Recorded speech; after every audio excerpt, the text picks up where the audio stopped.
आप सबका स्वागत है एक और नई कहानी में, एकता और समझदारी में। एक बार एक जंगल से ऊंचे आकाश में सफेद कबूतरों की एक टोली उड़कर जा रही थी।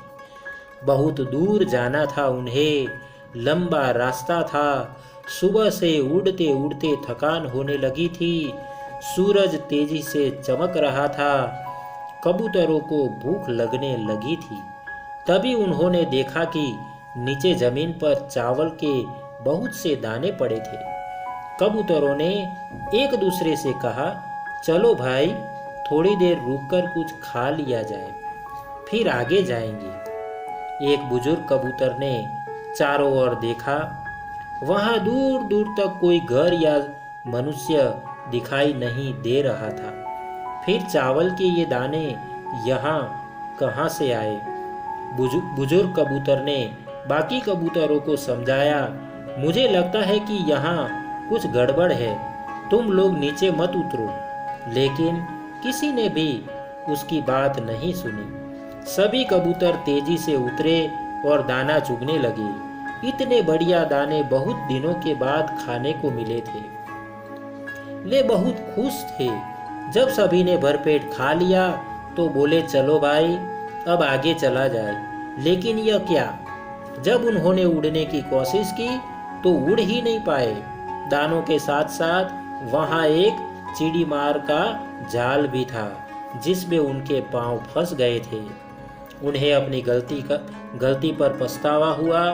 बूढ़ा कबूतर पेड़ पर बैठकर सब देख रहा था। उसने जब अपने साथियों को मुसीबत में देखा तो फौरन उड़ा और चारों ओर देखा। दूर उसे चिड़ीमार आता दिखाई दिया। वह फौरन लौटा और अपने साथियों को बताया। सब वहां से निकलने का उपाय सोचने लगे। तब बूढ़े कबूतर ने कहा, दोस्तों, एकता में बड़ी शक्ति होती है। सब एक साथ उड़ोगे तो जाल तुम्हें रोक नहीं पाएगा। उसने गिना, 1 2 3, उड़ो।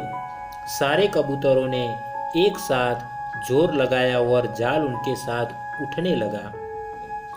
जब तक चिड़ीमार वहां पहुंचा तब तक जाल काफी ऊपर उठ चुका था। वह देखता ही रह गया और कबूतर जाल लेकर उड़ गए। बूढ़ा कबूतर सबसे आगे उड़ रहा था। काफी देर उड़ने के बाद वे नीचे उतरे। वहां कबूतरों के दोस्त चूहे रहते थे। चूहों ने अपने तेज दांतों से जाल काट दिया।